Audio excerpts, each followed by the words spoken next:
الله الرحمن الرحيم وذكر فإن الذكرى تنفع المؤمنين سبحان ربك رب العزة عما يصفون وسلام على المرسلين والحمد لله رب العالمين. اللهم صل على سيدنا محمد وعلى آل سيدنا محمد وبارك وسلم. اللهم صل على سيدنا محمد وعلى آل سيدنا محمد وبارك وسلم. اللهم صل على سيدنا محمد وعلى آل سيدنا محمد وبارك وسلم. پیارے رب کا اللہ کا شکر احسان ہے کہ اللہ پاک نے ایمان کی حالت میں ہم سب کو دوبارہ ملاقات کا موقع عطا فرمایا.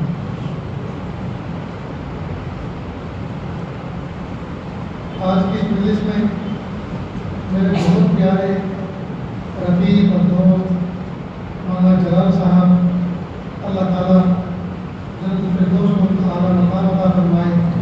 آج ہمارے درمیان نہیں ہے لیکن ہم سے بہتر جگہ دنیا سے بہتر جگہ جنت میں ہے. اللہ تعالیٰ ان کی مغفرت فرمائے, درجات بلند فرمائے. میری ان کی اکثر ملاقات اپنے وطن سے زیادہ ہر اخبار کو ہوا کرتی تھی اور ہر سال وہ اس بات کی کوشش کرتے تھے کہ ہمارا پتہ لگا لیتے تھے کہ کون سے گروپ میں ہیں, کون سے محلوں میں ہیں, کون سی بیٹی میں ہیں, اور وہیں سے وہ تلاش کر کے اپنے گروپ میں ضرور بیان کرواتے ہیں. چھوٹے سے کر کے آدمی تھے لیکن بڑے اونچے درجے کے آدمی, مسکراتے ہوئے چہرے کے ساتھ ملتے تھے. بہرحال اللہ تعالیٰ کی مغفرت فرمائے, درجات بلند فرمائے.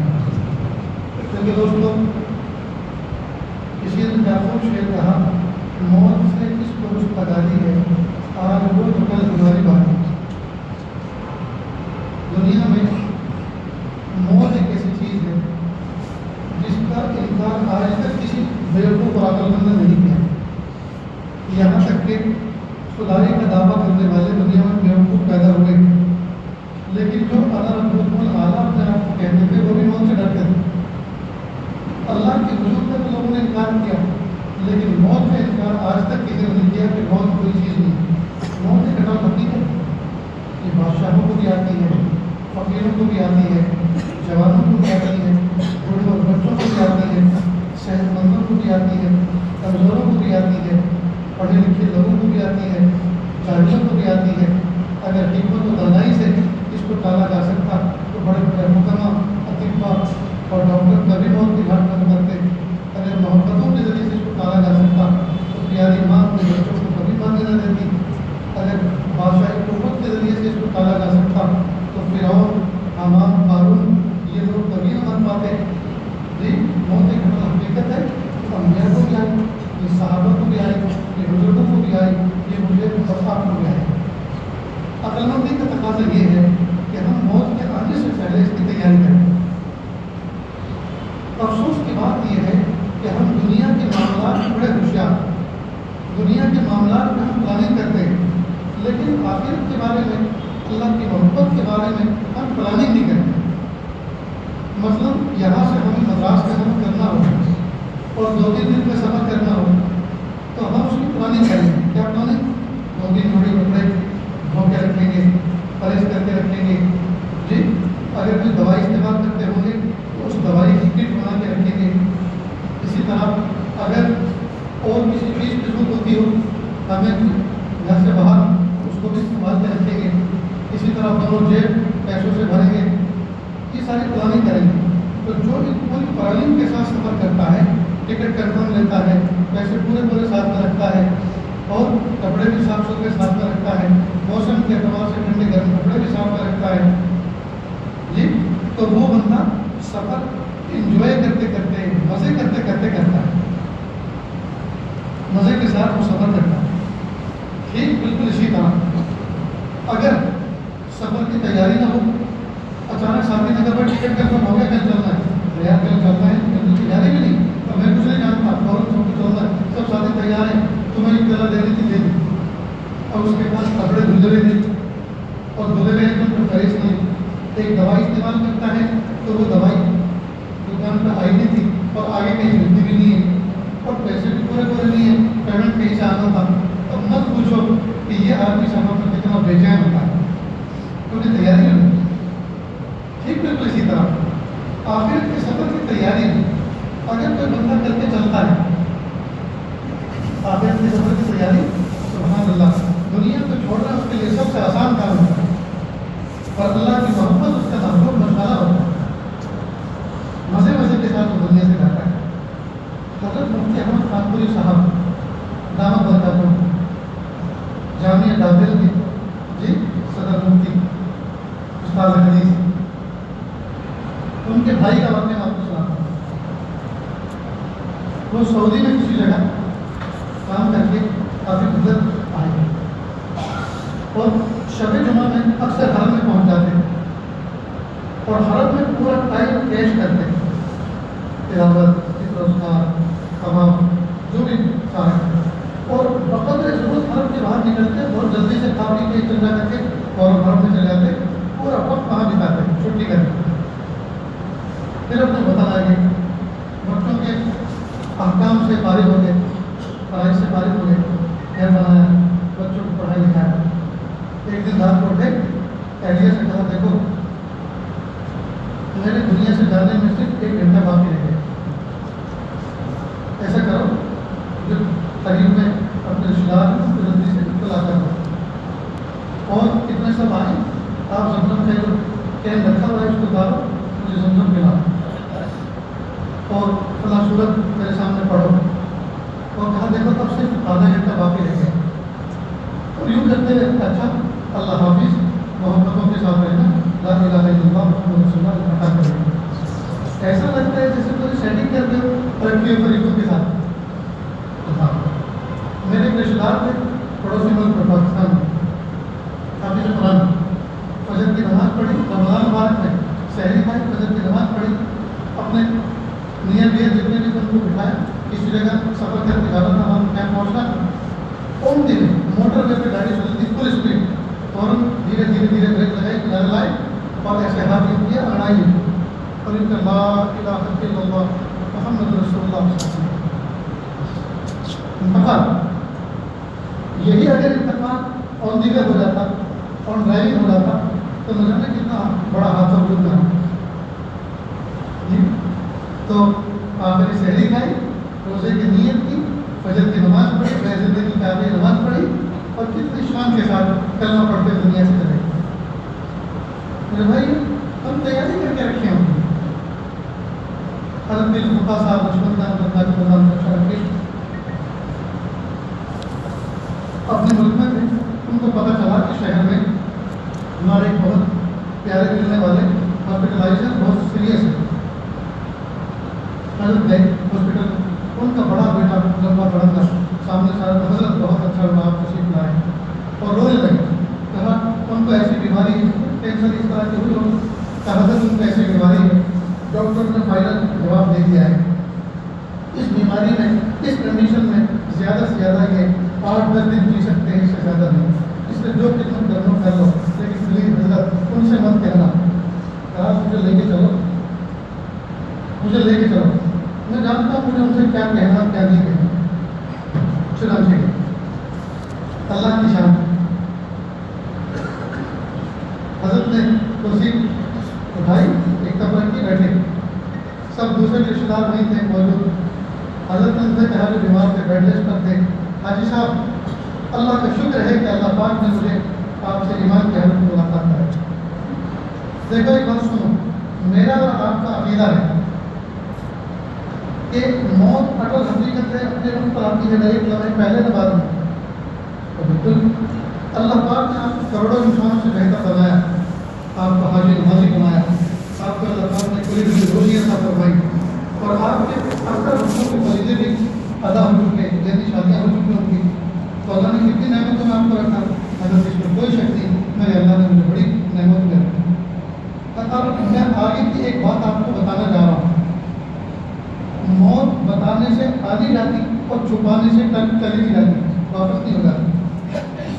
موت ایک اٹل حقیقت ہے، اپنے وقت پر آتی ہے، ایک لمحے پہلے، ایک لمحے بعد۔ آپ مانتے ہیں کہ جی ہاں میں مانتا ہوں، میرا یہ عقیدہ ہے۔ اب آگے کی بات سنیں، یہ جتنے بھی آپ کے نیت دیا رہے، یہ اس حقیقت کو تم سے چھپا رہے ہیں۔ جو آپ کو بیماری ہوئی ہے، ڈاکٹر نے کہا ہے کہ اس بیماری میں زیادہ آپ جیا نہیں کرتا،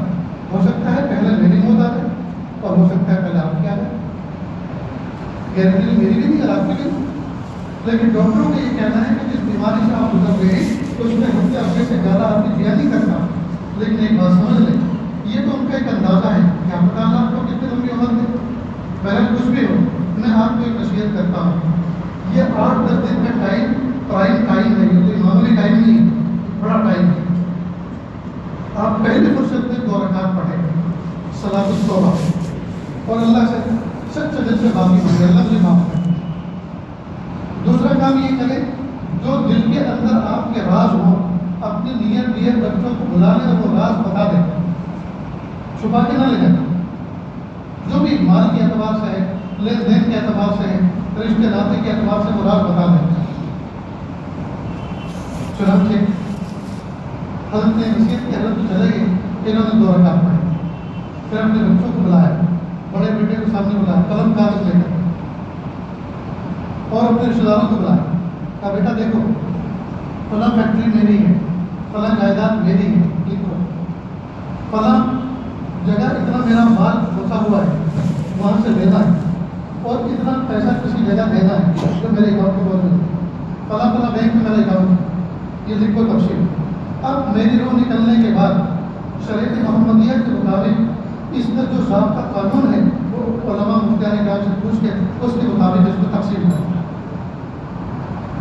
پھر اپنے رشتے داروں کے متوجہ ہوئی، میری آخری بیٹی بچی ہے، آپ کا بیٹا، کیا میری بیٹی کو آپ اپنی بیٹی بنانے کے لیے تیار ہیں؟ انہوں نے کہا جی ہم نے تیار، رشتہ ہو گیا. کیا میرا آخری بیٹا بچا ہے، آپ کی بیٹی ہے، میں آپ کی بیٹی کو اپنی بیٹی بنانا چاہتا ہوں، کہ آپ مجھے دینے کے لیے تیار ہیں؟ تو میں تیار ہوں، تو رشتہ ہو گیا. جی 2 یا 3 دن کے بعد انتقال ہو گیا. کتنی اچھی عمر پائی. جی اس کو کہتے ہیں سفر کی تیاری. آج ہمارا حال یہ ہے، اول تو جو ایلوپیتھک ڈاکٹر ہیں، ایلوپیتھک، کیونکہ ان کے آقا اور ان کے استاد الاساتذہ یورپ میں، امریکہ میں ادھر کے ہیں، اور وہ لوگ وہ ہیں جو موت کے تذکرے کو پسند نہیں کرتے. اس لیے ہمیشہ مریض کو، پیشنٹ کو کانفیڈینس میں رکھتے ہیں، فکر نہ کریں، ابھی تو آپ کو شادیاں دیکھنی ہے، ابھی تو آپ کو بہو کی روٹی کھانی ہے، حالانکہ انہیں پتہ ہے کہ 1 گھنٹے کے بعد مارے گا اس کی کریٹیکل کنڈیشن ہو، لیکن نہیں بتاتے، چھپاتے ہیں. اور نیئر ڈیئر کو بھی کہتے ہیں ان کا بڑا بیٹا کون ہے، سب باہر نکلو کے پیچھے، دیکھو تمہارے ابا کو جینے والے نہیں ہے، لیکن تم مت بتا. اب کیا ہوتا ہے، وہ بتاتا نہیں ہے، کہتا ابا آپ بالکل فکر نہ کرو، ابھی تو آپ کو اپنے پودوں کی شادی دیکھنی ہے.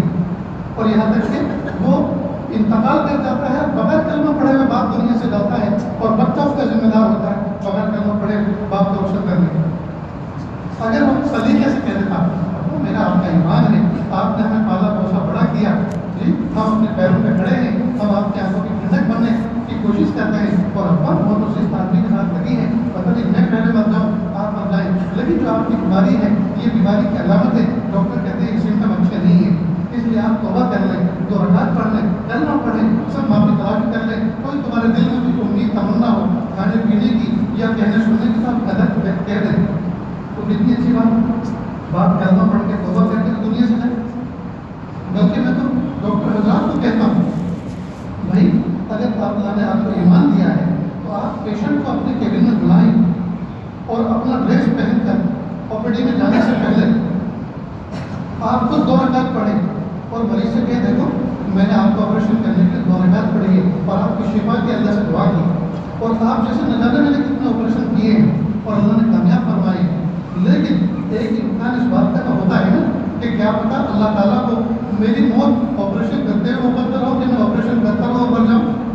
تو یہ ہو سکتا ہے کہ آپ کا آپریشن ہو اور آپ دنیا سے چلے جائیں، دونوں امکان ہیں. تو میں نے بھی اللہ سے توبہ کی ہے، دعا کرتے ہیں آپ بھی توبہ کر لو، 2 رکعت پڑھو، اشارے سے پڑھو، انشاءاللہ اللہ آپ کو شفا دیں گے. لیکن اگر اسی وقت اللہ کو منظور اپنے پاس بلانا، کلمہ پڑھتے ہوئے جائیں توبہ کے ساتھ، استغفار کے ساتھ، تو اگر اس انداز سے کہیں گے تو کوئی مریض سن کے مر جائے گا. ہر بات کو کہنے کا انداز اور سلیقہ ہوتا ہے. اگر اس انداز سے بات کو کہیں گے تو کوئی بھی مریض مرے گا، یہ نہیں سن کے یہ بات. اور اگر دوسرے انداز سے کہیں، ڈاکٹر انجیکشن بھرے رکھ کے ہاں بھائی ہو اب میں تمہیں اوپر پہنچاتا ہوں، جی بہت دن تک مزے کی ہے، بہت دن تک تم نے چکن بریانی کھائی ہے، آج میں تمہیں اوپر پہنچاتا ہوں.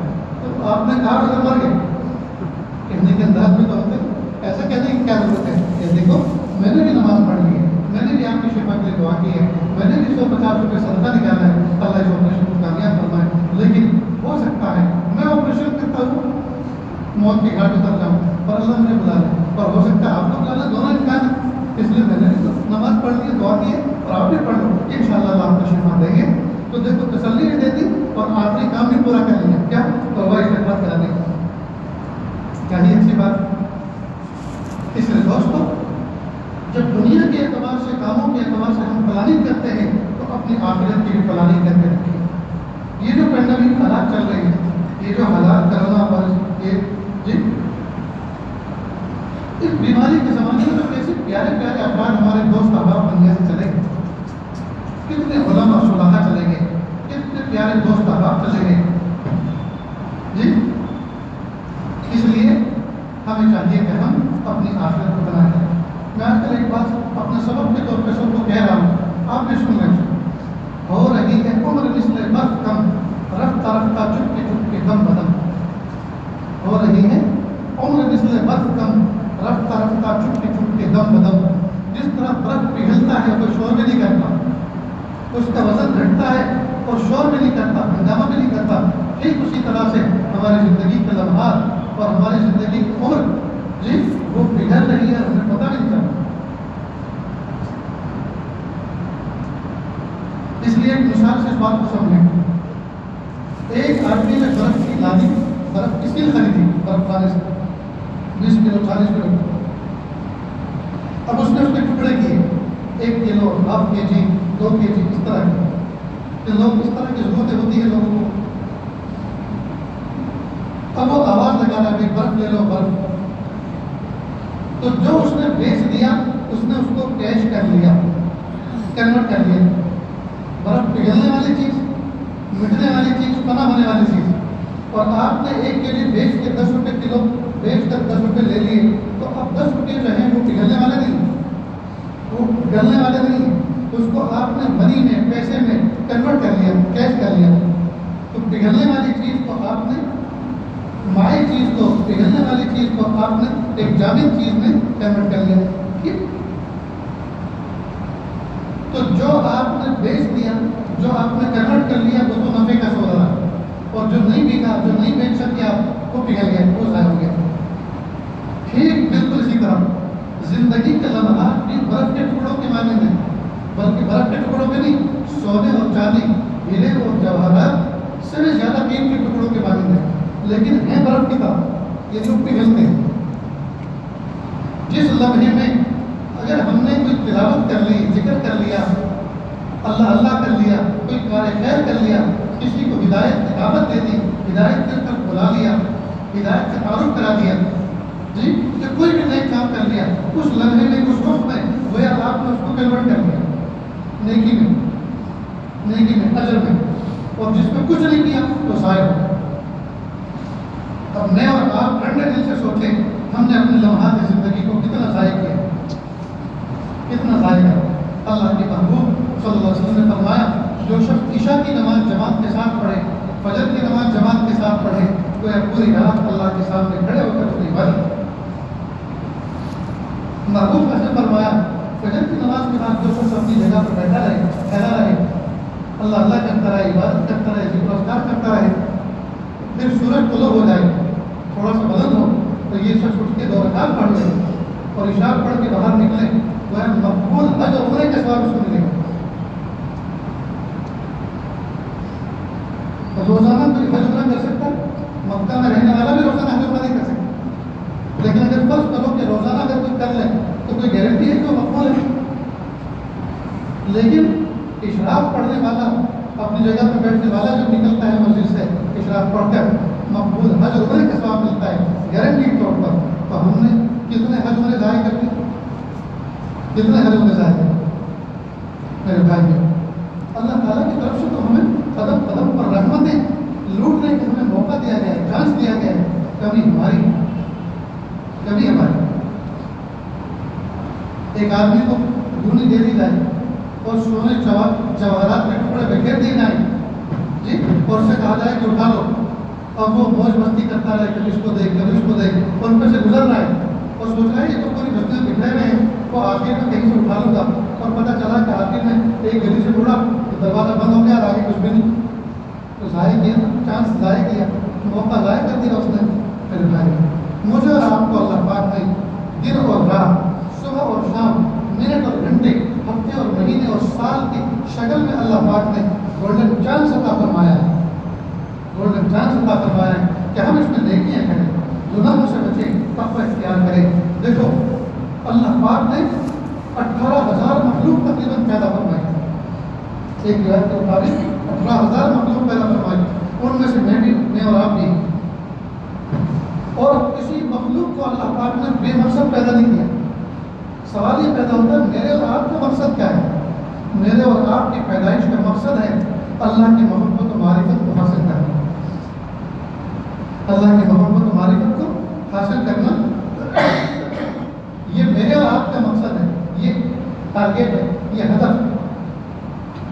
قربان جائیے اللہ پاک نے ہدف بھی بتایا، مقصد بھی بتایا کہ یہ تمہارا مقصد ہے، اور مقصد تک پہنچنے کے ذریعے بھی بتائیں کہ ذریعے کیا ہے۔ تو دو ذریعے ہیں اس مقصد تک پہنچنے کے لیے، اوامر پر عمل کرنا، نواہی سے بچنا۔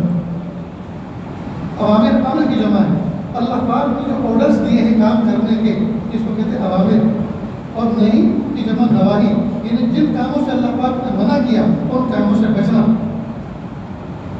جس طرح ٹرین کی دو پٹری ہوتی ہے، ٹرین کو منزل کو تک پہنچانے کے لیے دو پٹری ہوتی ہیں، اور دونوں کا صحیح سالم ہونا ضروری ہے، ایک سرے سے نہ ہو ٹرین نہیں چل سکتی، اور ایک ہو لیکن ناقص ادھوری ہو وہ بھی نہیں پہنچ سکتی۔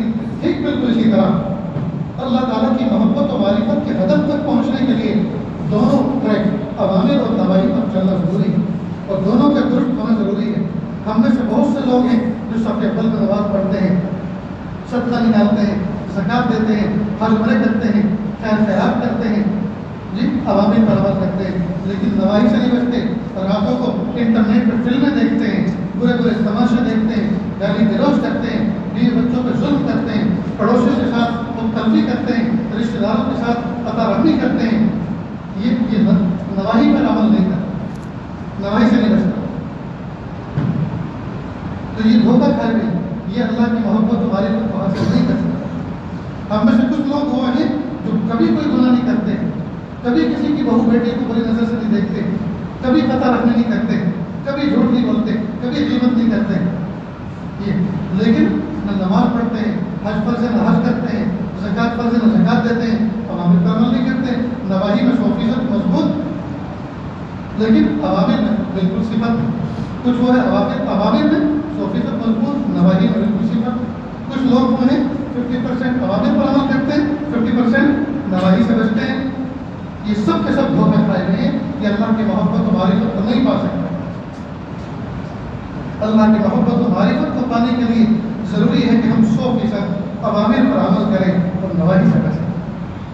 اب سوال یہ پیدا ہوتا ہے، ہم میں سے ماشاءاللہ ینگ مین لوگ بیٹھے ہوئے ہیں، ہمت و ارادے والے، عزائم والے بیٹھے ہوئے ہیں، سب کہتے ہیں حضرت بدریگاہی سے بچنا بہت مشکل ہے، گناہ سے بچنا بہت مشکل ہے، یہ بات کہتے ہیں، اور باقی سارے کام ان کی مضبوطی سے ہوتے ہیں۔ ایک پلیٹ کھا چکے دوسری پلیٹ پہ چلو اس کو دکھا دیں، آپ نے فرمایا اس نے کھائی ہے، اس میں بڑا باہر تھا جی، کسی جگہ شادی فنکشن ہال میں جانا ہے، ولیمہ ہے کہیں، ولیمہ ہے سلیمہ ہے، وہاں 2 کلو میٹر چلے گا، ارے کوئی کمزور نہیں، چلو کیا تھوڑی دور چلنا، وہاں مزے آئیں گے، وہاں جانے کے لیے تیار۔ تو جن عزائم کے ساتھ، جن ارادوں کے ساتھ دعوتوں میں اور مزے اڑانے میں ہم مضبوط ہیں، ہم اللہ کی محبت حاصل کرنے میں جی یہاں کیوں کمزور پڑ جاتے ہیں؟ حضرت حکیم محمد اختر صاحب رحمۃ اللہ علیہ، حضرت مولانا حضرت رحمۃ اللہ علیہ کا جد خلافوں میں سے تھے، کراچی میں خانقاہ ہوا کرتے تھے، میں خود ان کی مجلس میں بیٹھا ہوا تھا، حضرت نے فرمایا اے نوجوانوں، اگر بازار میں جا رہے ہو اور کوئی خوش قامت سامنے سے جا رہی ہو اور تمہارا نفس بے چین ہو اور تمہاری نگاہیں بےتاب ہو اس کو دیکھنے کے لیے، اور نفس کہہ رہو دیکھتے رہو مزے کرتے رہو، خبردار اختر کا ایک شعر یاد کر لیا کرو، اختر کا ایک شعر پڑھ لیا کرو، نہ دیکھیں گے ان کو ہرگز نہ دیکھیں گے کہ جن کے دیکھنے سے رب میرا ناراض ہوتا ہے۔ میرے پیارے بھائیوں، ایک بات سمجھ لو اچھی طرح سے، فرشتے افضل ہیں یا ہم انسان افضل ہیں؟ کون افضل؟ اشرف المخلوق کون ہے؟ فرشتے نہیں ہیں، انسان ہے۔ کیوں ہے انسان؟ فرشتوں کے یہاں اٹریکٹ نہیں ہے، انہیں بیوی کی ضرورت نہیں، انہیں بدنگاہی کی ضرورت نہیں، انہیں زنا کی خواہش نہیں، انہیں بچوں کی خواہش نہیں، انہیں بھوک نہیں، انہیں پیاس نہیں، انہیں پیشاب پخانے کا تقاضا نہیں، جی ان کے یہاں کوئی اٹریکٹ نہیں ہے۔ جبکہ ہم لوگوں کے یہاں اگر اللہ تعالیٰ کسی ایک عوامل کو حکم دے رہے ہیں تو 70 نواحی اس کے سامنے موجود ہیں۔ اذان ہوئی، جاؤ مسجد، گھر چھوڑو، آرام چھوڑو، مسجد جاؤ۔ اب سب سے پہلے تو یہ کہ گھر چھوڑو،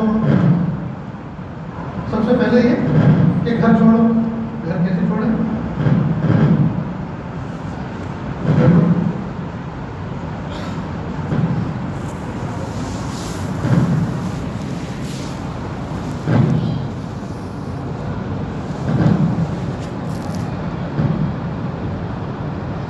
تو گھر چھوڑو، مثال کے طور پر آپ کے علاقے میں تو مثالیں بھی کیا دیں، اس لیے کہ پورا ہندوستان اگر مشرقی طرف کو ٹھنڈا ہو رہا ہے اور یہاں ماشاء اللہ پنکھے چل رہے ہیں دسمبر کے مہینے میں، مطلب ٹھنڈی کا موسم ہے، گرم گرم بستر موجود، بیوی کا گرم گرم پہلو موجود، لیکن اللہ کہہ رہے ہیں چھوڑو ان کو اور جاؤ مسجد۔ تو سب سے پہلے تو نہ گرم بستر چھوڑنے دے رہا ہے، نہ بیوی چھوڑنے دے رہی، لیکن ہمت کر کے اٹھا ہے۔ اب جب ہمت کر کے اٹھا ہے تو ٹھنڈا پانی موجود، جی طبیعت کہہ رہی کہ آج بغیر وضو کے پڑھ لیتے ہیں، نہیں وضو کرنا ہے، وضو کیا، تو اتنے سارے مجاہدے، تو امر ہے ایک نماز پڑھنے کا، اور اس کے مقابلے میں رکاوٹیں ہیں 3 4۔ اب جب یہ بندہ سب کے کلیجوں پر پیر رکھ کر ہمت کر کے آتا ہے اللہ کے سامنے، اللہ اکبر، جی اللہ اس پر خوش ہوتے ہیں، اللہ اس پر رحمتیں برساتے ہیں، فرشتوں پر دش کرتے ہیں، اے فرشتوں یہ وہ ابن آدم جس کی پیدائش پر تم نے اعتراض کیا تھا کہ انسانوں کو پیدا کر رہے، دیکھو اتنے سارے تقاضے اس کے سامنے موجود ہیں، سب کو چھوڑ کے میرے سامنے آئے۔ تو یہ جو کشمکش ہوتی ہے نا نفس کی، اور یہ جو کشتی ہوتی ہے نفس کی، اللہ تعالیٰ اسی میں انسان کو فرشتوں سے افضل کر دیتے ہیں۔ اگر یہ کشش نہ ہوتی تو ہم فرشتوں سے افضل نہ ہوتے، تو جتنا ہمارے آغاز میں مجاہدہ آتا ہے اتنا زیادہ اجر لکھا جاتا ہے۔ اس لیے جوانوں کے سجدے زیادہ قیمتی ہے بڑھاپے کے سجدوں سے، اس لیے کہ بڑھاپے میں کشش نہیں ہے، بڑھاپے میں رکاوٹیں نہیں ہیں، طبیعت نہیں چلتی ہے، چلو اللہ اللہ کرتے ہیں، مسجد میں بیٹھتے ہیں، وہاں کوئی کشش نہیں ہے، وہاں نہ بدنگاہی کی کشش ہے، نہ زنا کی کشش ہے، نہ کسی حسن پری کی جو ہے کشش ہے، کچھ بھی نہیں، جی یہاں نہ وہاں بھوک پیاس کی کشش ہے، اس لیے کہ بڑھاپے میں ویسے بھی خوراک کم رہتا ہے، لیکن جوانی میں یہ سب کششیں موجود ہیں، اور ان کششوں کو مقابلہ کر کے جب بندہ 2 رکعت پڑھتا ہے وہ 100 رکعت پہ بھاری پڑتا ہے۔ اب نوجوان جو بچے کہتے ہیں جی گناہ سے بچنا بہت مشکل ہے، تو اگر آسان ہوتا تھوڑے سے تو مخلوق کہلاتے ہیں، اور اتنا مشکل بھی نہیں ہے کہ اس کا کرنا آسان نہ ہو، اس لیے کہ اگر اتنا مشکل ہوتا تو اللہ تعالیٰ گویا اپنے بندوں پہ ظلم کرتے، تکلیف والا یہ تھا۔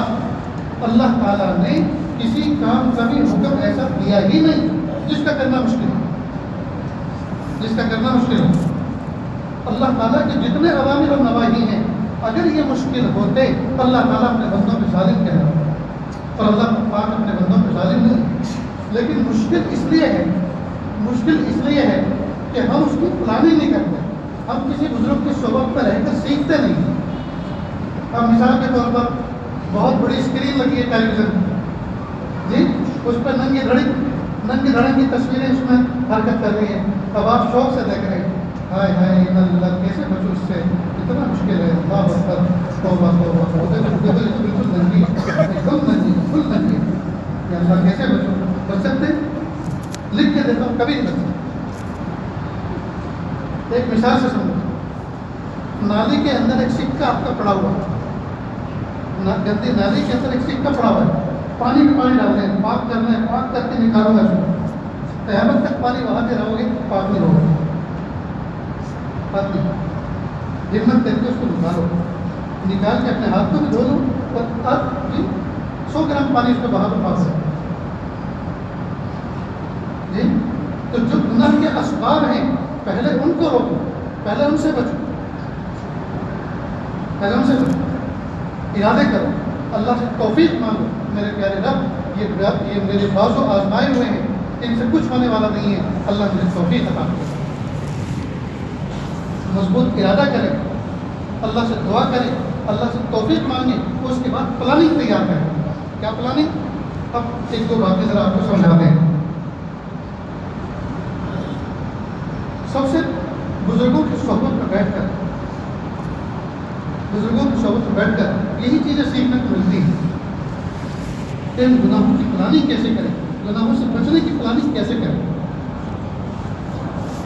جس طرح ہم کسی ملک میں ویزا لے کر جانا ہو تو 70 لوگوں سے مشورے کرتے ہیں، ایجنٹ لوگوں سے مشورے کرتے ہیں، فارم فل اپ کرتے ہیں، اس کی فیس بھرتے ہیں، یہ سب کرتے ہیں. تو ہم نے کسی گناہ سے بچنے کے لیے کسی سے پوچھا کیوں نہیں؟ وہ ترتیب بتا دیں اس کو. کہ دیکھو جو گناہوں کے مواقع ہیں ان سے بچو. پہلے تو ارادہ کرو کہ مجھے گناہ سے بچنا ہے، پھر اللہ سے دعا کرو اللہ مجھے بچائیے اور مجھے توفیق عطا فرمائیے، ہمت دیجیے. اور اس کے بعد جن جگہوں پر گناہ ہوتے ہیں ان سے آپ بچو. مثلا ایک محلہ ہے جہاں گنہگار لوگ، گناہوں کا بازار ہے، تو آپ اس راستے سے بچ جاؤ، آپ دوسرا راستہ اختیار کرو، چاہے تھوڑا سا لمبا ہی کیوں نہ ادھر تو جائیں گے اور نہ پھنسیں گے، نہ مناسب دکھیں گے. ایک بات. دوسرا، آپ کو پتا ہے کہ جب میں جاتا ہوں تو سامنے ایک دیوار ہے اور وہاں فلمستان کے ایڈورٹائز لگے ہوتے ہیں، لہٰذا مجھے وہاں دیکھنا ہی نہیں. آج تو بالکل دیکھنا نہیں، نیچے ریزورٹ نہیں. تو جب دیکھا کچھ نہیں آپ نے تو وہ جو تصویر ہے اس کی حرمت اور تصویر کی جو کشش ہے اور تصویر کے اندر جو اثر ہے وہ دل میں نہیں ہوا. غرض یہ کہ آپ پلاننگ کریں، ارادے کریں، ترتیب کریں، تب جا کے اللہ پاک بچائیں گے. آپ رات کو اپنے بیڈ پہ جا کے انٹرنیٹ کے تماشے دیکھتے ہیں، فلمیں دیکھتے ہیں، کلپنگ دیکھتے ہیں. آپ مسجد میں گدر پڑھ کے فرض پڑھ کر اللہ سے دعا کرتے ہیں، پیارے اللہ اب میں گھر جاؤں گا، اب رات کی تنہائی مجھے آپ کو یاد کرنا ہے اور رات کے فرشتوں سے مجھے نیکی لکھوانی ہے، گناہ نہیں لکھوانے. میرے پیارے اللہ مجھے میری مدد فرما، مجھے توفیق عطا فرما. اور مسجد میں بیٹھے بیٹھے ڈیٹا آف کرتے ہیں، ڈیٹا آف کرتے ہیں. گھر جا کے اس ڈیٹے کا کوئی کام نہیں کرتا. اب انشاءاللہ یہ فجر کے بعد کھلے گا. تو ترتیب کی تو کچھ ہوا نا. اور اگر کچھ ترتیب نہیں کریں گے تو دوستوں کبھی نہیں کر سکتے. آپ کلپنگ دیکھتے بھی جا رہے ہیں، یوٹیوب پہ تماشے دیکھتے بھی جا رہے ہیں، استغفراللہ کیسے بچوں کتنا مشکل ہے، ہائے ہائے ہائے، اور دیکھ بھی رہے. تو یہ تو وہ استغفار، وہ توبہ ہے کہ اس استغفار کو 70 بار استغفار کیا ہے.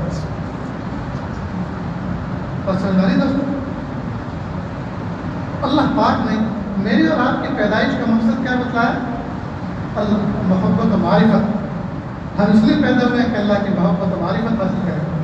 اس محبت و معرفت کے پاس پر پہنچنے کے لیے، ہدف پر پہنچنے کے لیے دو راستے ہیں: اوامر پر عمل کرنا اور نواہی سے بچنا. اور اوامر اور نواہی سے بچنا، اوامر پر عمل کرنا، نواہی سے بچنا، اللہ پاک نے اس کے لیے دو اور ہیلپر ہمیں دے دیے. ایک تو بزرگان دین کی صحبت اختیار کرنا اور دوسرا قرآن پاک کی تلاوت. تو جو بندہ اللہ والوں کی صحبت اختیار کرتا ہے، ان کی کتابوں کو پڑھتا ہے، ان کے بیانات کو سنتا ہے، ان کی مجالس کو اٹینڈ کرتا ہے اور قرآن پاک کی تلاوت کا بھی معمول ہے، اللہ پاک ان دونوں کی برکت سے اوامر پر عمل کرنا اور نواہی سے بچنا آسان کرنا ہے. تو کتنا آسان ہے دوستوں؟ کئی مرتبہ بزرگان دین کی صحبت میں بیٹھ کر کوئی ایسا گیرا کام لگ جاتا ہے، کوئی ایسی بات کانوں کے راستے سے دل پر اٹیک کر جاتی ہے کہ زندگی سنور جاتی ہے. زندگی سنور جاتی ہے. ایک نوجوان تھا، پڑوسی ملک میں نوجوان تھا، ایک چرسی آیا، چرسی نا چرس پینے والا، نشے کی چیز استعمال کرنے والا. اور اس نے کچھ نوجوان سے کہا بھائی چرس پینا ہے، کچھ پیسے دے. اس نے کہا شرم نہیں آتی مجھے چرس کے پیسے مانگ، کھانا کھلانے کے لیے پیسے دے دوں گا، کھانا کھانے کے لیے پیسے دے دوں گا، چرس کرے نہیں دے سکتا. اس نے کہا یار کھلانے کی ذمہ داری تو کسی اور نے لے رکھی ہے، تم مجھے چرس کے پیسے دو. کھلانے کی ذمہ داری تو کسی اور نے لے رکھی ہے، وہ تو دعوت الگ ہے. تو مجھے قرض کے پیسے دیتے ہو. ظاہری بات ہے اللہ نے کھانے کی ذمہ داری دی, جی شراب پلانے کی ذمہ داری. اس نے اس انداز سے کہا کہ یہ حیران ہو گیا. اس نے پیسے نکال کے دے دیے, پیسے تو دے دیے لیکن یہ اس کے پیچھے پیچھے چل دیا کہ دیکھو یہ جاتا کہاں ہے اور کرتا کیا ہے. راستے میں ایک فنکشن ہال تھا, شادی خانہ تھا. اور شادی خانہ اس شان کا تھا کہ ایک طرف مرد کا حصہ تھا, ایک طرف عورتوں کا تھا, بیچ کا راستہ تھا, یہ بیچ سے گزرنا تھا.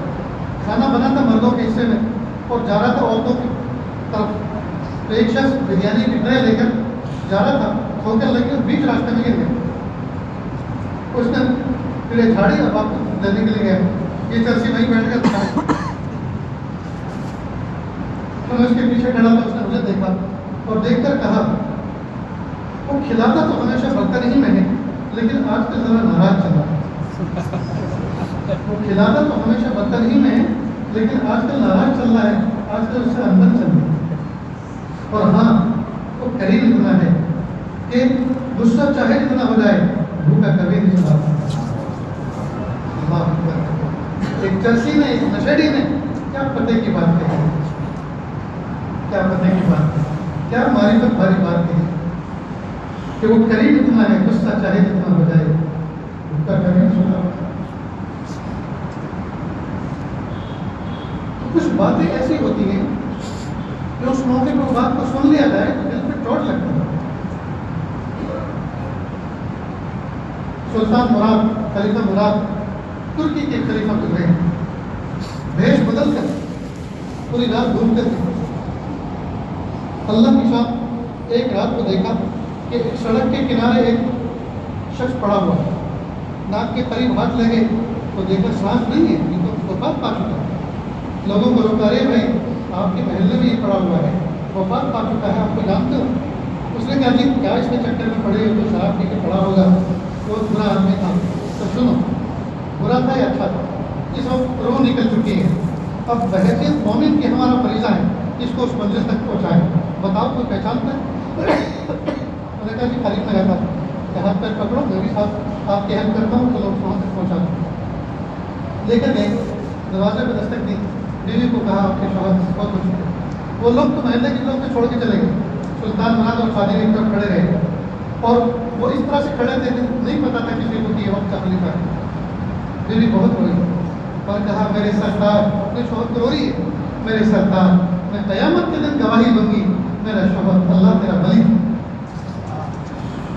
سلطان مراد حیران کہ یہ کہہ رہی محلے کے لوگ تو شرابی اور خوابی کہتے تھے اس کو اور برا کہہ کر گئے, اور بیوی سے زیادہ قریب کون ہو سکتا ہے اور اس کی گواہی سب سے زیادہ معتبر ہے, اور یہ کہہ رہی ہے کہ اللہ کا ولی کا قیامت کے دن کہوں گی. پوچھا بہن یہ بتاؤ کہ کون سی ایسی نیکی تھی جس کی وجہ سے آپ قیامت کے دن گواہی دو گی کہ اللہ کا ولی. تو اس نے کہا میرا شوہر اور ہم لوگ کسی بڑی کھاتی پیتی فیملی سے تعلق نہیں رکھتے, صبح کو کما کے شام کو کھانے والے لوگوں میں سے ہمارا شمار ہوتا ہے. میرے شوہر روزانہ جب بھی محنت مزدوری کر کے لاتے اور جو نفع ہوتا کبھی شراب کی دکان پہ جاتے اور شراب کی بوتل خرید کے لاتے اور نالی میں بہا کے یوں کہتے پیارے اللہ اس شراب کو نہ جانے کتنے لوگوں کے پیٹ میں جانے سے میں نے بچا دیا ہے, پیارے اللہ میرے سبب کو قبول فرما. اگر یہ شراب دکان پہ رکھی رہتی تو نہ جانے کتنے مومن اس کو پی لیتے, کتنے بدکردار پی لیتے اور گناہ کرتے. میں نے اتنی شراب کا میں مکلف تھا, اتنی شراب میں خرید سکتا تھا, اتنی خرید کے میں نے نالی میں بہا دی تاکہ کسی کے پیٹ میں نہ پہنچے. اور جب کبھی زیادہ پیسے ہوتے تو وہ فاحشہ عورت کے پاس جاتا اور یوں کہتا آج کے رات کے کیا لوگی, تو وہ ایک رات کے جو پیسے بچاتی وہ پیسے ان کو دے دیتا اور دروازہ باہر سے بند کر دیتا, جاؤ اندر, اور مصلح بچھا کے کھڑا ہو جاتا اور تہجد کی نماز پڑھ کے واپس آتا اور کہتا پیارے اللہ آج کی رات میں نے اس عورت کو بھی گناہ سے بچا لیا اور نہ جانے کتنے گاہکوں کو آنے سے بچا لیا, اللہ میرے سبب کو قبول کرو. تو کئی مرتبہ آدمی ہوتا کیسا ہے دیکھنے میں, لیکن اللہ کے یہاں اس کے معاملات کیا ہوتے ہیں. اس لیے دوستو کسی سے بدگمان مت ہو, کسی سے, کسی آدمی کو اگر گناہ میں آپ اپنی ان سبھی آنکھوں سے دیکھ لو تو بھی اس سے بدگمان مت ہو, اس لیے کہ گناہ تو اس وقت کر رہا تھا نا جب آپ نے دیکھا, لیکن جب وہ آپ کی نگاہ سے اوجھل ہو گیا اور آپ اس کی نگاہ سے اوجھل ہو گئے, ایک لمحے میں اس نے سچے دل سے کہا اللہ میری توبہ مجھے معاف کر دیجیے, وہ تو اللہ کے ولیوں میں شامل ہو گیا. اس لیے حدیث پاک میں ہے کہ اگر کوئی بندہ کسی گنہگار کو کسی عاشق کو دیکھے اور دیکھ کر اس کو تانا دے گناہ کا، ارے میں جانتا ہوں تو کیسا بیوقوف، میں نے خود اپنی آنکھوں سے دیکھا تو کو اپنا وہاں منہ کالا کر رہا تھا۔ اگر کوئی بندہ کسی کو کسی گناہ کی آڑ دلائے حالانکہ وہ اس گناہ پہ اللہ سے توبہ کر چکا تھا، تو حدیث پاک کا مفہوم ہے اس آڑ دلانے والے کو، تانا دینے والے کو اس وقت تک موت نہیں آئے گی جب تک کہ وہ بھی سیم گناہ مبتلا نہ ہو۔ اس لیے دوستو کبھی کسی گنہگار کو گنہگار مت سمجھو، آنکھوں سے دیکھنے کے باوجود بھی گناہ کا مت سمجھو، اس لیے کہ توبہ یہ باطنی عمل ہے، توبہ نام ہے ندامت کا، اور ندامت ہوتی ہے دل میں۔ اس نے گناہ کے بعد اپنے دل میں ملامت اپنے آپ کو کی، ہائے تو اللہ کی دھرتی پر چلتا ہے، اللہ کی دھرتی پر رہتے ہوئے نعمتیں استعمال کرتا ہے، پھر بھی اللہ کی نافرمانی کر رہا ہے، ہائے ہائے اللہ نے، ہائے میرے مولا میری توبہ، اللہ مجھے معاف۔ اب اس نے دل میں ندامت کے ساتھ جو لفظ کہہ لی وہ تو اللہ کا ولی بن گیا، لیکن ہم نے اس کو گنہگار سمجھا اور برا سمجھا، ہم شیطان بن گئے، وہ تو ولی بن گیا اور ہم شیطان بن گئے۔ اس لیے دوستو کسی گنہگار کو گنہگار مت سمجھو۔ آج کے اس محفل میں ہم سب کے ساتھ اس بات کا عہد کریں، کسی کو برا نہیں سمجھیں گے، سب اچھے اور ہم برے، سب اچھے اور میں برا، سب اچھے اور میں برا، اللہ میری مغفرت کرے، یہ کیفیت ہونی چاہیے۔ اللہ برکت دیا۔ دوستو اللہ پاک نے مجھے آپ کو جو یہ فرصت زندگی اور یہ لمحات زندگی عطا فرمائے ہیں، ہمیں چاہیے کہ ہم ان کو کیش کر لیں، ہم نیکیوں میں کنورٹ کر لیں۔ زندگی کا قیمتی حصہ گزر گیا، اب نہیں پتا کہ زندگی کی شام کس گلی میں ہوگی اور کس حال میں ہوگی۔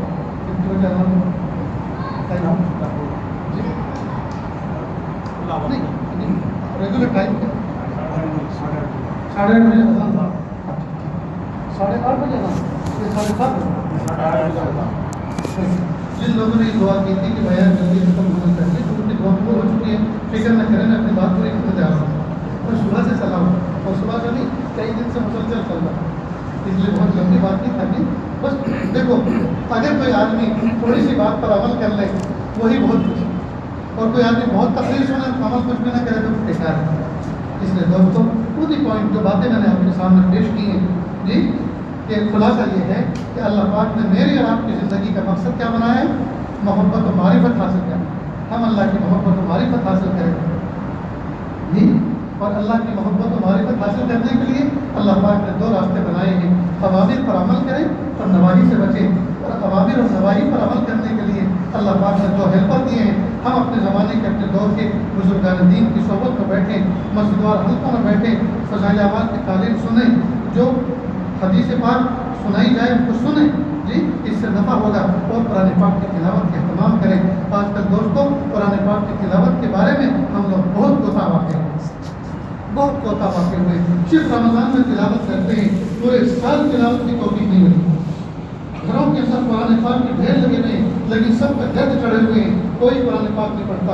آج کل تو کوئی کتاب پڑھ رہا ہے، نہ اخبار پڑھ رہا ہے، نہ قرآن پاک پڑھ رہا ہے، جو دیکھو وہ فون پڑھ رہا ہے، جو دیکھو فون پڑھ رہا ہے، انٹرنیٹ پڑھ رہا ہے۔ اللہ تعالیٰ امت کی حفاظت فرمائے انٹرنیٹ کے کتنے سے۔ ہماری بستی میں 2 مہینے پہلے خاتون کا انتقال ہوا، میں نے ان کی قبر پہ مٹی دی، دعا کرائی، پتہ چلا یومیہ پر ڈے 10 پارے قرآن پاک کی تلاوت کرتی تھی، 10 پارے قرآن پاک کی تلاوت کرتی تھی، اور جمعہ کا دن اور عصر کی نماز کے لیے کھڑی ہوئی، سینے میں چیسٹ پر پین ہوا اور اسی وقت وفات پا گئی، نماز کی حالت میں، وضو کی حالت میں انتقال فرمائی، اسی وقت پائی۔ قریب میں گاؤں میں کوپاڑی ایک شخص کے روزانہ یومیہ 1 قرآن پاک کی تلاوت کر سکتے، روزانہ یومیہ قرآن پاک کی 1 قرآن پاک کی تلاوت کر سکتے۔ تو ایسے لوگ جو قیامت کے دن میدان محشر میں حاضر ہوں گے تو دوستوں ہم کہاں کھڑے ہوئے نظر آئیں گے؟ اس لیے قرآن پاک کی تلاوت کا اہتمام کریں جی، بزرگان دین کی صحبت کا، ان کو اٹینڈ کرنے کا اہتمام کریں، تو کریں گے نا انشاءاللہ۔ اللہ تعالیٰ سے دعا ہے اللہ تعالیٰ ہم سب کو کہنے سننے سے زیادہ عمل کی توفیق عطا فرمائے۔ تو آخر دعوانا الحمدللہ رب العالمین۔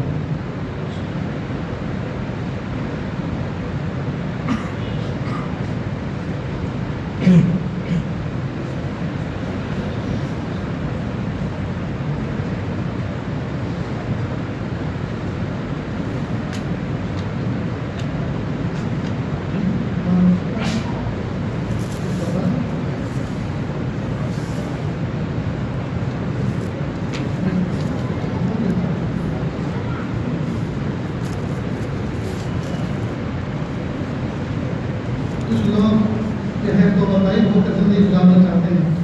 اس لیے توبہ طائب کے طور پر ہم سب کو ہی ہونا چاہیے. توبہ اس وقت کی جاتی ہے پچھلے گناہوں پر اللہ جی جھاڑو گرا دیتے ہیں اور آگے کے لیے اللہ حفاظت فرماتے ہیں. تو توبہ کو ہمیں روزانہ کرنا چاہیے. اللہ کے محبوب صلی اللہ علیہ وسلم کے بارے میں معائشہ صدیقہ رضی اللہ عنہا فرماتے تھی کہ اللہ تعالیٰ اللہ کے محبوب صلی اللہ علیہ وسلم 70 سے زیادہ مرتبہ توبہ استغفار کیا ہے. ان رسول اللہ صلی اللہ علیہ وسلم یستغفر اللہ تعالیٰ ویتوب الیہ اکثر فی الیوم اکثر من 70 مرہ اور کما قال رضی اللہ عنہ. معائشہ صدیقہ رضی اللہ عنہ کی گواہی 70 سے زیادہ مرتبہ توبہ استغفار کیا ہے. تو ہمیں کو توبہ استغفار بدل اولاد ہونا چاہیے اور کوشش اٹھائے تو وہ ہمارے لیے ہمیں سبق دینے کے لیے توبہ استغفار کیا کرتے ہیں. اور نبی کا جو توبہ استغفار ہوتا ہے وہ گناہوں کا نہیں ہوتا بلکہ ان کی درخواست گناہ ہوتا ہے. تو سچے دل سے میرے پیچھے پیچھے کلمات پڑھتے چلے. بسم اللہ الرحمن الرحیم. لا الہ الا اللہ محمد رسول اللہ صلی اللہ علیہ وسلم.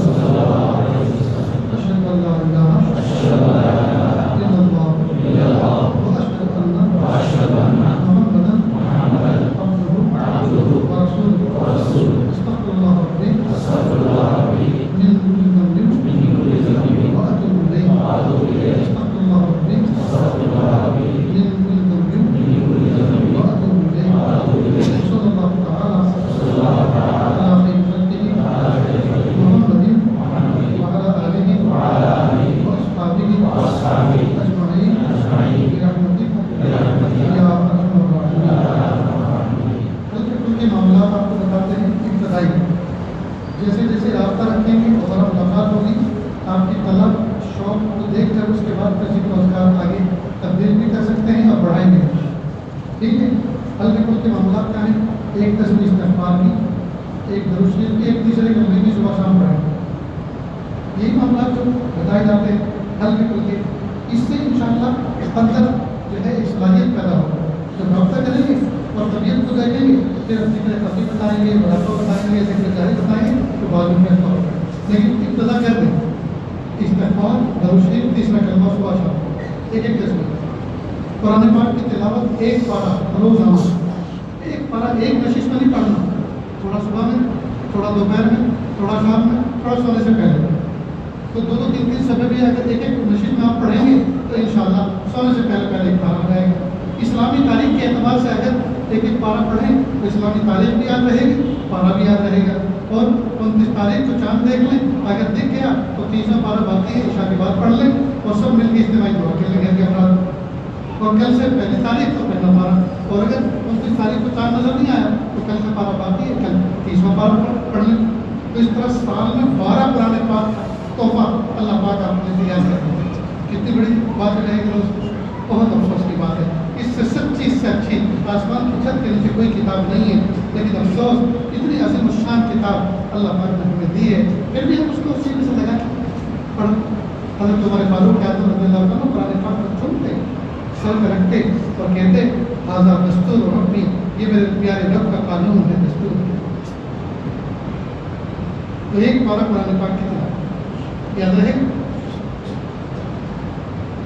اس کے علاوہ انٹرنیٹ کے فتنوں سے اپنے آپ کو بچائیں, فون کا استعمال کم کریں, انٹرنیٹ کے فتنے سے اپنے آپ کو بچائیں. نمازوں کا اہتمام کریں اور کسی کو تکلیف نہ پہنچائیں.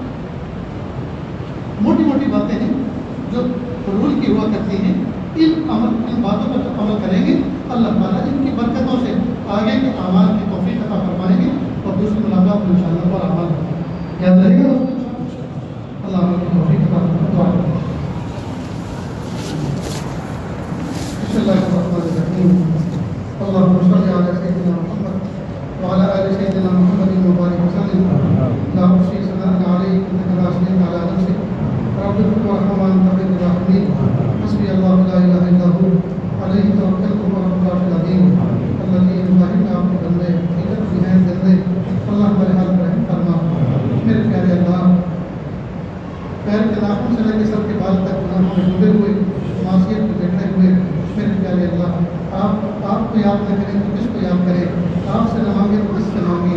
میرے پیارے اللہ, ہم صبح سے شام تک کہ اللہ نہاتے ہیں اور ہاتھ دھوتے ہیں, وضو کرتے ہیں کہ اللہ مل مل کے ہم جسم کے ظاہر کے پہل دور کر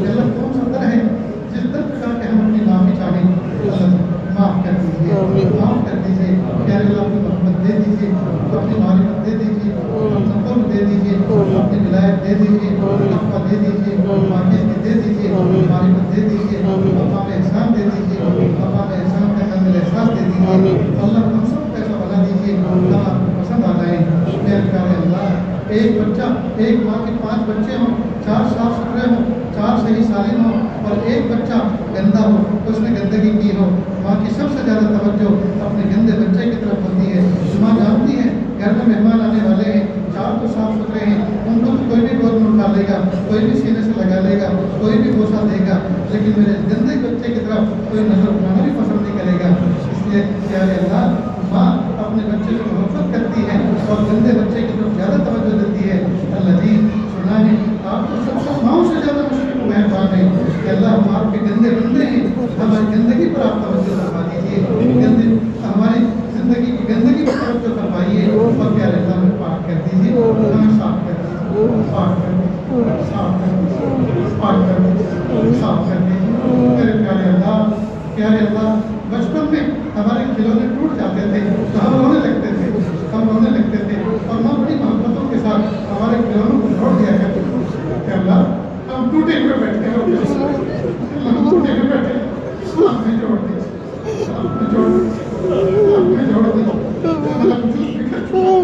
ہمارا وجود بکھر چکا ہے کہ اللہ ہمارے اخلاق بکھر چکے ہیں کہ اللہ ہمارے اخلاق بکھر چکے ہیں ہماری نیکیاں بکھر چکی ہیں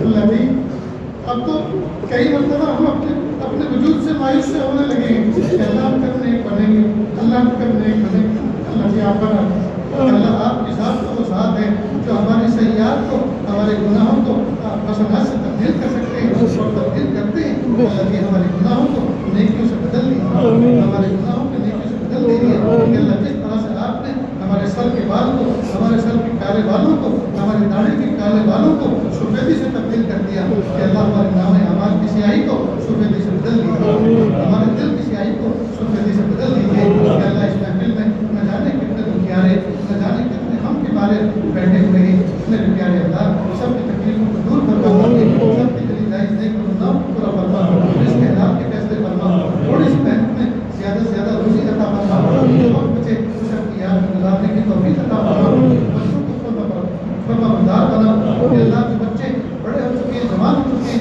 ان کو ایک سارے رشتے اور جوڑے عطا فرما اللہ جن کے نکاح ہو چکے ہیں میاں بیوی میں محبت نہیں ہے سچی محبت قائم فرما جن کے نکاح ہو چکے ہیں زمانہ گزر چکا 2 اولاد سے خالی ہے کہ اللہ بیٹے اور بیٹی عطا فرما اولاد عطا فرما میرے پیارے اللہ مساجد مکاتب مدارس خانقاہوں کی مراکز کی حفاظت فرما کہ اللہ امت مسلمہ جہاں جہاں بستی ہے کہ اللہ سب تک ہم کو حفاظت فرما کہ اللہ ظلم کی رات بڑی لمبی ہو گئی کہ اللہ انصاف کی صبح اور امن کی صبح نمودار فرما دیجیے ہر اندھیری رات کے بعد ہر تاریخ رات کے بعد جب رات بہت زیادہ دار ہو جاتی ہے جب رات بہت زیادہ سیاہ ہو جاتی ہے تھوڑی دیر کے بعد صبح صادق کا اجالا نمودار ہوتا ہے کہ اللہ امت کے ساتھ جو اقوام عالم جو ظلم کا معاملہ کرتی ہے زیادتی کا معاملہ کرتی ہے کہ اللہ یہ رات لمبی ہو گئی کہ اللہ امن کی صبح کہ اللہ نمودار فرما دیجیے کہ اللہ اس کو کوئی شک نہیں کہ اللہ فتح تو اہل ایمان کی ہے جیت تو اہل ایمان کی ہے نصرت تو اہل ایمان کے ساتھ ہے کہ اللہ مدد تو اہل ایمان کے ساتھ ہے